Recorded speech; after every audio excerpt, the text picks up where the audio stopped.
right, welcome everybody to this midweek teaching. And today we're going to piggyback off of last week's teaching in the video that was called History Proves Jesus Returned in AD 70. And today's video is going to be called Jesus Conquered the Beast in AD 70. So folks, in this teaching, I'm going to set out to prove the following things, okay? That the book of Revelation was written between AD 54 and AD 68, prior to the destruction of Jerusalem and the temple, okay? Not after, not in 90 AD, but rather again between AD 54 and AD 68. And I'm going to use the book of Revelation itself, along with some historical content, to prove it by telling you who the seven kings are. And the seven kings, remember, is part of the seven-headed sea beast, okay? So I'm going to do it by using the book of Revelation and by telling you who those seven kings actually are. Something that, quite frankly, best as I can tell, if you take the future perspective of things, you're unable to determine who those seven kings are. But we're going to use the book of Revelation and some historical accounts to prove who they are. And indeed, I'm going to show you that this fourth beast that is in the book of Daniel is actually the same prophesied beast that's in the book of Revelation. Okay? That's who that beast is. And that is indeed the first century Roman Empire. And I'm going to set out to prove that that's who the beast is when you look at it from the viewpoint that Jesus returned and conquered the beast in AD 70. Okay, and I'm going to suggest that he did indeed conquer that beast in AD 70 by establishing the heavenly Jerusalem and fully initiating the new covenant and the Christian ages. All right, so let's see if we can't do that with the scriptures. And so let's dig in. And here we are, folks, in Revelation 13:1. And remember, what we're trying to do is determine, is the beast the Roman Empire of the first century? All right, right now, that's one of the main things we want to prove. So let's read 13:1 in Revelation. It says, "And I stood upon the sand of the sea, and I saw a beast rise up." All right, where did he rise up out of? Out of the sea. Okay, so we want to record that, okay, because this is going to relate right to the book of Daniel, all right? Having 7 heads and 10 horns. Now, we're not going to talk about who the 10 horns are today, but we are going to talk about who the 7 heads are.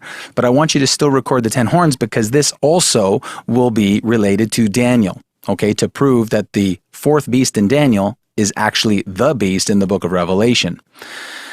"And upon his horns 10 crowns, and upon his heads the name of blasphemy." All right, so we're going to continue down further because in Revelation 17, we are reintroduced to the beast. All right, so he, the angel, carried me, John. All right, so John was carried away in the spirit into the wilderness by the angel.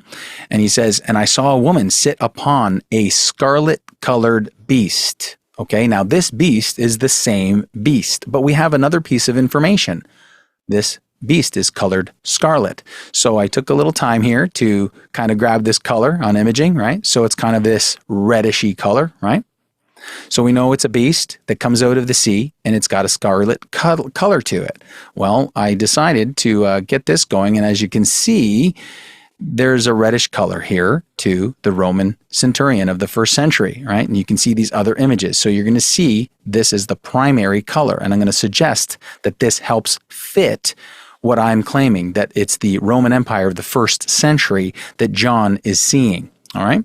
So let's go back to Revelation. And remember, again, it says these 10 horns, okay, which is going to relate to the book of Daniel. A little bit later on in Revelation 17, verses 7 to 10. All right, this is where we want to head to next, mainly at 7. "And the angel said unto me, Why did you marvel?" Now, I want to take a little pause here. Remember, we're in Revelation 17 here.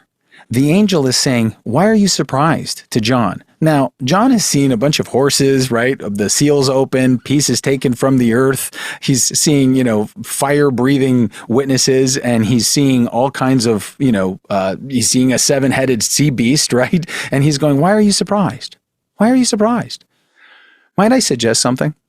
I'm going to suggest he's saying this because he's saying, John, we already told you about this in the book of Daniel. You're seeing the fourth beast from Daniel. You already know about this, John. See, that's the tone I'm going to suggest. It's like if I called you at noon and said, hey, I'm going to be at your house between 5 and 6 p.m. today, and I arrive at around 5:40 and you open the door and you say, Shade, what are you doing here? I'm going to go, why are you surprised? I already told you about this, right? So I'm going to suggest that that's the tone here. It's just a suggestion. But then he continues and he says, I will tell you the mystery of the woman and of the beast. So again, we're going to focus on the beast that carries her. So this beast carries the woman. We're focusing on the beast. And again, to re-verify, it's the same beast that has the 7 heads and the 10 horns. All right. So why is this important? We're seeing that it's consistently the same beast. Okay. And we're also seeing that he shouldn't be really surprised. And I'm going to suggest that he's saying, I'm going to tell you the mystery because John is going to fully understand this. And why would John fully understand it? Because it's happening in his time frame. What kind of mystery would John be able to understand if it was 2,000 years in the future?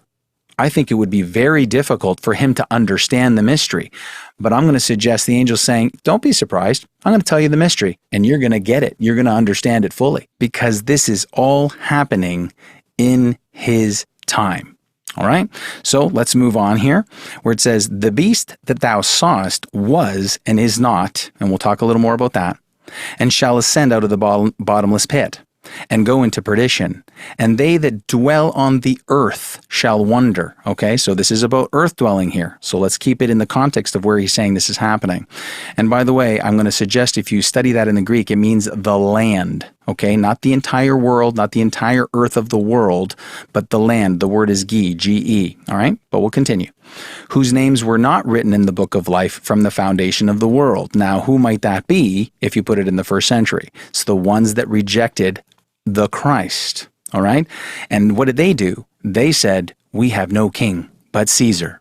Do you see that? They committed themselves to Caesar. Their names were not written in the book of life because they rejected the Christ and decided to follow the beast. What beast? Caesar. They had no king but Caesar. Their king was supposed to be Yahweh, and they were supposed to believe in his Christ when he arrived, and they didn't. And they said instead, we're going to follow the beast, the Roman Empire, because we have no king but Caesar, right? Think about that and make that connection. But we'll continue. When they behold the beast that was and is not and yet is. Might I suggest what he means that was is because it was already prophesied.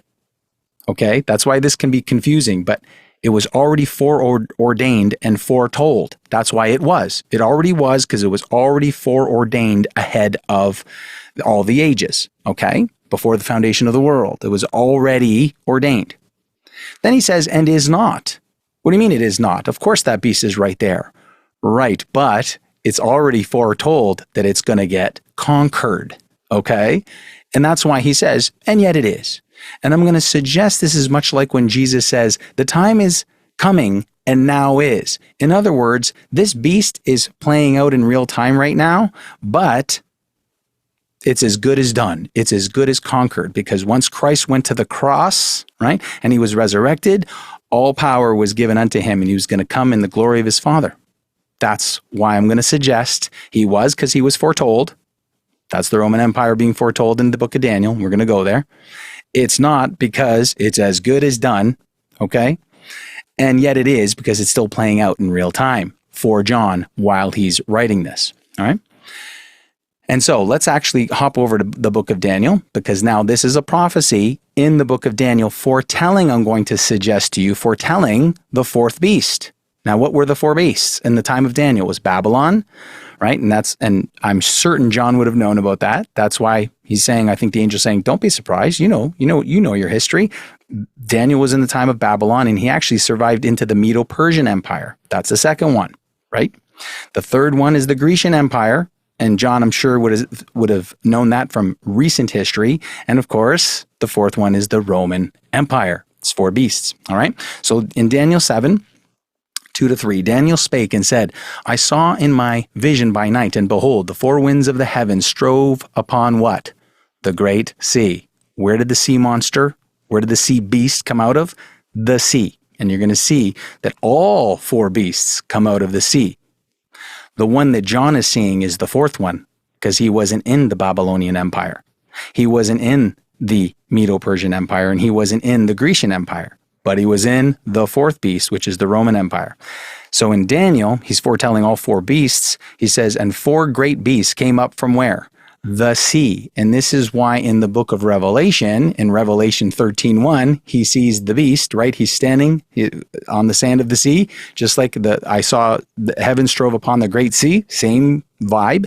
And what does he see? He sees a beast coming out of the sea in Revelation 13:1. What are you seeing here? Daniel's seeing four beasts coming out of the sea. Might I suggest that the land, the earth, the gi in Greek, is the land of Israel, because this is all about Old Covenant Israel and God's covenant people at the time.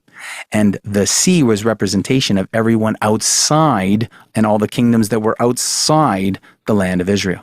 All right? And when you continue down to verse 7, same chapter, you're going to read this. It says, after this I saw in the night visions, and behold, a fourth beast. All right, so this is after 1, 2, 3, he's talking about the fourth beast. What I'm going to suggest, this is the Roman Empire of the first century.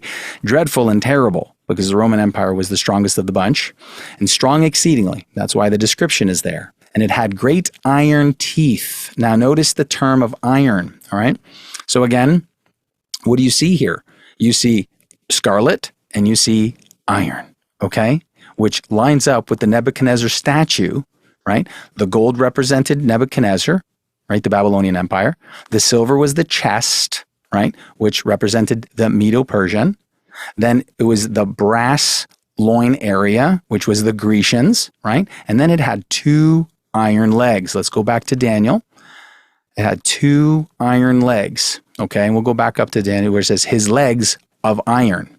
Okay, why the iron, if you will? Well, iron teeth, right? Strong, right? That's the representation here. Why legs? It's the only part here where it has two.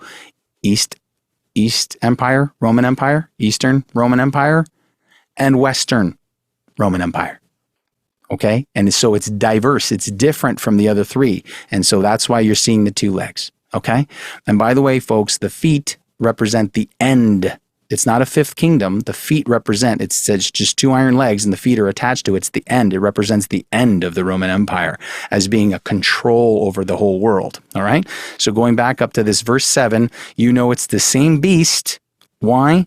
Because as you can see, it has iron teeth. You saw the same kind of verbiage in Revelation, and it says it devoured, brake in pieces, stamped the residue with the feet of it, and it was diverse from all the other beasts. And that's what Daniel says. Why? Eastern, Western, far stronger, right? And it had what? 10 horns.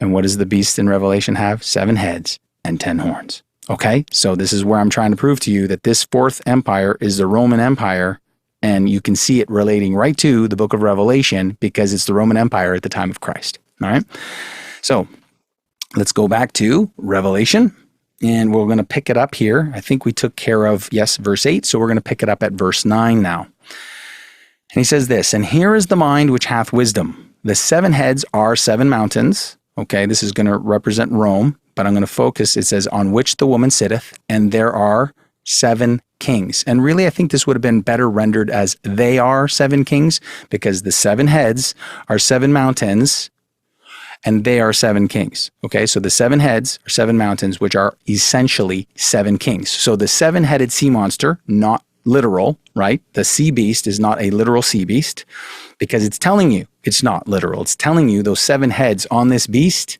is a kingdom, okay? And it's telling you that there's 7 kings. But here's the thing, okay? And this is where I'm going to grab you to say, this is proof that this was first century material and John would fully understand it, because it says this, okay? Very important. 5 are fallen, okay? You know what that means? Is that they're already fallen. So there's a 7-headed sea monster, if you will, right? 5 of the heads are down already. That's past. Do you see? So that means by the time John wrote this, 5 of those kings on the beast are already fallen. They're already gone. Dare I say it? They're already dead. Okay? So who are the 5 beasts that are fallen? If you look at it as from a future perspective, who are they? Do you have any idea how many beasts, how many kings we've had since the first century, even if they've messed around with our chronology, doesn't really matter. We all have to admit there's clearly been probably hundreds upon hundreds of kings since the time of Christ. Dozens, hundreds, thousands, you pick the number, but it's a lot more than 5 and it's a lot more than 7, isn't it? But if you keep it in the timeline of John, in John's time, while he's writing this, 5 are already dead. They're already in the past. So who might they be? Well, I'm going to suggest to you who they are. I'm going to suggest to you it's the first 5 Caesars of the Roman Empire that had already died by the time John wrote this. Okay? So I'm going to give you the names. Julius Caesar, okay? Then Augustus Caesar, then Tiberius Caesar, then Caligula Caesar, and then Claudius Caesar. Those are the 5 that had already passed away while John was writing this. And when did Claudius Caesar, the 5th one that I just listed, die? He died in AD 54. I'm going to repeat that. He died in AD 54. So John wrote this sometime after the fall of Claudius Caesar. Okay? But then it says this, and one is, I'm going to suggest to you, the king that is, and that's why John's going to fully understand it, is the king that's existing at the time that John is writing the book of Revelation. And who's the 6th Caesar? Nero. Nero is the 6th Caesar. So he's the one that is, okay, while this book is being written. And he died in AD 68. Therefore, John must have written this sometime after Claudius Caesar died, but before Nero died. And that's why I can narrow it down between AD 54 and AD 68. That's when he wrote this book. And this proves it. Because if you put this in future, you're just going to guess all day, which we've been witnessing for decades, maybe even centuries. But if you keep it in the 1st century, then the 5 are fallen. It's very, very clear. Noted in history. And what's even cooler is this. 2 of the kings that had already fallen by this point are actually listed in scripture. So now we can even tie the reality of those Caesars, because I know sometimes people think, well, they've messed with our history, and I'm not disagreeing. That being said, it doesn't have to be a perfect written history for us to know who was where at the time. And certainly if they're listed in scripture and we say we believe the Bible, then 2 Caesars exist in the Bible. All right. And the Caesars are Augustus and Tiberius. So I'm going to show you how they are listed in Luke. All right, so just to show you that we're using scripture to line up with the historical accounts that we've been given. And if scripture says it's there, right, if Luke says it's there, and then the historical account says it's there, it's lining up with scripture. That's what we're doing here, all right? And it came to pass in those days, Luke writes, that there went out a decree from Caesar Augustus. All right. So he's the 2nd Caesar. So he was alive up until AD 14. So he was around when Jesus was born. Okay. That all the world should be taxed. Oh, yes. Taxes go that far back. Yes, indeed. All right. Luke 3:1 mentions Tiberius. Okay. And Tiberius died in AD 37. Okay. So he dies slightly after Jesus's resurrection.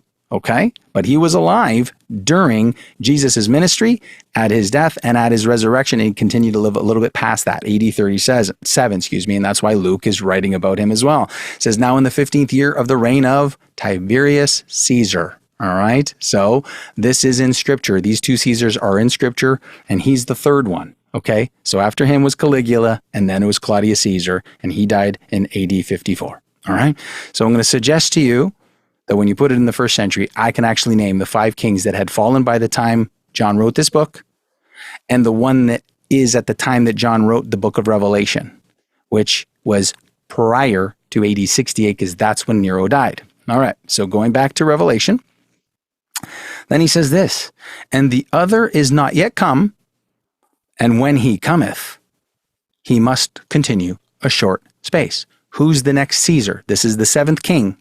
In Revelation 17:10, his name is Galba, Galba, and he reigned for only 7 months because he ended up dying in AD 69. Okay? So what am I suggesting to you? That fits, and isn't it interesting? He's the 7th king, and he died at the 7th month, right? And he only reigned a very short space, right? So why is John Why should he not be surprised, as the angel says here? Because the 5 that had fallen already fell in John's time. He already knew about the 5 that had already fallen. It would have been in his most recent history. The one that is the one that's actually alive, which I'm going to again suggest is Nero. And by the way, I've done a video on this. I may do it again if you want a shorter version. But his name in the Jewish gematria, when you translate it from Greek into Hebrew, it ends up calculating out to being 666. And interestingly enough, his name also adds up to 616 if you translate it from the Latin into the Hebrew, because it drops a nun, right? And you might say, well, what's that about? Well, the Latin Vulgate changes the number to 616. In other words, the Latin transcripts changed the number to 616. And Nero's name, when you translate it from Latin, ends up lining up with 616. So his name lines up with both the Greek Septuagint and the Latin Vulgate in the numerics. So I'm going to suggest to you that if nothing else, I've given you something to strongly consider. So guys, I hope that what I've done here is present a case that proves that Jesus conquered the beast. And that beast was the 1st century Roman Empire. And he did it by starting a spiritual kingdom that comes without observation. And that's why we walk by faith, not by sight. And a spiritual kingdom that will never be destroyed. Why? Because physical kingdoms can be destroyed, not spiritual ones. And I'm going to suggest he's high above all the powers and the principalities. And this confirms that Jesus was and is and always will be exactly who he said he was and is and always will be. The Son of God, seated at the right hand of the Father, a merciful high priest, saying, "Come, all of you who are thirsty, come." So, guys, thank you so much for giving me the opportunity to present this case. And in the meantime, remember, do all things with grace